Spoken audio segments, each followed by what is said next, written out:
আমার এই সিঙ্গেল প্যাটেলের যে বড় পদ্মটা ছিল সেটাতে এবার টিউবার তুলবো। আর দেখো জল কম ছিল, সেই জন্য আমি টবের মধ্যেই যেই জায়গাটাতে এই পদ্ম গাছটা ছিল সেই জায়গাটার মধ্যেই আমি উল্টে দিয়েছি। আর দেখো কি সুন্দর, এই যে রানারটা দেখছো এটা এইভাবে ভেঙে নেবে। ভেঙে নেওয়ার পরে জলে রাখবে, এমনি নামানোর দরকার নেই, এমনি জলে রেখে দেবে।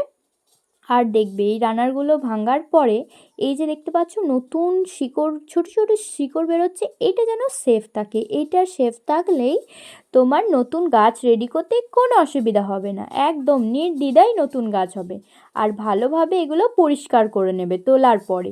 তারপর কি করবে, একটা গামলা বা বালতির মধ্যে এক ফ্রেশ জল রেডি করবে। এই দেখো শিকড়গুলো ভালো করে পরিষ্কার করে নিতে হবে, যে কাদাটা আছে যেইগুলো ভেঙে গেছে সেগুলো একটু পরিষ্কার করে নাও, আর পুরনো শিকড়গুলোও পরিষ্কার করে নাও। ফ্রেশ জলের মধ্যে রোদে রাখবে কয়েকদিন, তারপর আরও ভালোভাবে যেই ছোট ছোট শিকড়গুলো দেখলে এগুলো ভালোভাবে যখন বেরিয়ে পড়বে তখন তোমরা আবার বসাতে শুরু করে দেবে। এইভাবে যদি টিউবার তুলে আবারও নতুন একটা গাছ থেকে অনেক গাছ পাবে। ভিডিওটা